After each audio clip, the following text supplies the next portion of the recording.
Mr. Kennedy released by WWE. Multiple sources believe that Ken Kennedy's release from World Wrestling Entertainment was a decision made by Vince McMahon after Kennedy came close to injuring WWE Champion Randy Orton during a 10-man tag that closed out last Monday's Raw. During the bout, Kennedy nailed a back suplex that dropped Orton dangerously on the collarbone he broke several years back.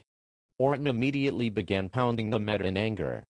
During the finishing sequence of the bout, Orton grabbed Kennedy and snapped him down hard with a RKO, which led to Kennedy grabbing at his wrist after hitting the mat. The belief among many was that Orton had complained about Kennedy's work.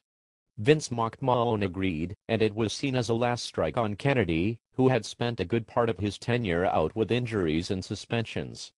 I was told the decision was one made by McMahon himself, but it also shows the level of stroke Orton now has within the company, as Manu was let go after Orton voiced his concerns about his work and attitude as well. WWE had high hopes for Kennedy as a performer and they wanted him to get over as a star. They never would have planned to book him into a storyline where he would have been revealed to be Vince McMahon's illegitimate son and eventual McMahon family member if they didn't intend for him to get over. His wellness suspension killed that. They never would have had Kennedy go over at WrestleMania 23 in the Money in the Bank match if they didn't plan WWE title run for him on the SmackDown brand. Injuries curtailed that. They never would have showcased him in the Behind Enemy Lines film if they didn't have faith in him. In the end, whether it was bad luck or bad karma for some of the things Kennedy said publicly, things never worked out and never clicked. Monday was just the latest example of that. Kennedy has gone public noting that he is 100% healthy to get the word out that he wasn't released because of any injuries. I've been told he is furious about the reports of his injury, which we noted was not expected to keep him out of the ring.